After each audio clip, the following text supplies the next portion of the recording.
40 000 ouvrages et revues réceptionnés par le ministère de l'enseignement technique et de la formation professionnelle et pose la première pierre du centre de formation polyvalent de Daga. Les bienfaiteurs sont l'organisation Books for Africa et le promoteur du centre de formation Books for Africa. Le ministre de tutelle les a remerciés pour leur soutien au cours de déplacements qu'il a effectués sur les lieux en dépit de l'enclavement occasionné par la pluie, nous dit Moussa Dior. En cette matinée d'après-pluie, accéder à Sébi Ponti n'était pas chose facile.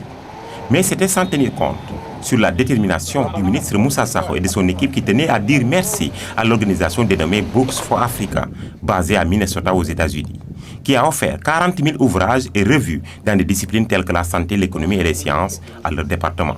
Nous saluons son geste. D'abord, une contribution à ce qu'on appelle la formation d'une façon générale, depuis la formation professionnelle en passant par l'éducation nationale, allant jusqu'à l'université sans oublier la recherche, mais aussi et surtout sa pensée tournée vers son terroir pour la formation professionnelle et technique.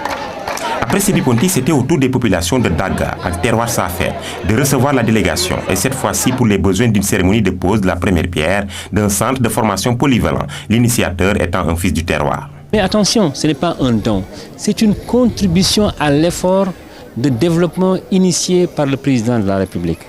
Quand un chef d'État investit 40% de son budget dans l'éducation, c'est qu'il a pris un risque majeur, c'est-à-dire un risque de priver d'autres secteurs que pour l'éducation nationale.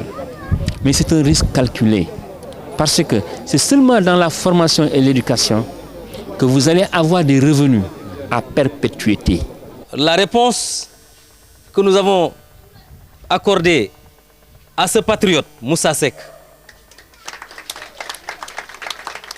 à ce digne fils du terroir de Daga, s'explique également par l'importance que le chef de l'État accorde d'abord à ce qu'il va faire lui ici même, l'érection d'un centre de formation, et également à sa modeste participation, parce qu'il ne veut pas l'appeler don, de livres qu'il a gracieusement offert au secteur de l'enseignement supérieur, de l'éducation nationale et à celui de la formation professionnelle et technique. Le ministre Moussa Sakho, ministre de l'enseignement technique et de la formation professionnelle, a promis d'apporter son soutien aux promoteurs de ce futur centre. Moussa Sakho n'a pas manqué de signaler l'importance des actes posés cette matinée en vue de participer à l'éducation et à la formation des jeunes du Safi pour les aider à faire face à la pauvreté et au sous-emploi.